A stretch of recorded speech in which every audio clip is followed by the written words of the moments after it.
வியாதியஸ்தன் என்று உன்னை ஒதுக்கி வைப்பார்கள். வேண்டாத வார்த்தைகளை சொல்லி புண்படுத்துவார்கள். வியாதியஸ்தன் என்று உன்னை ஒதுக்கி வைப்பார்கள்.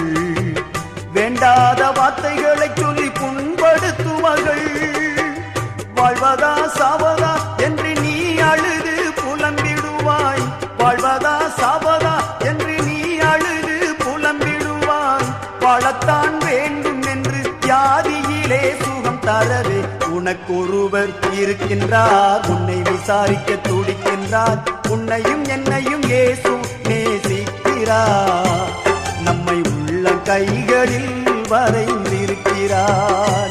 நம்மை உள்ள கைகளில் வரைந்திருக்கிறார்.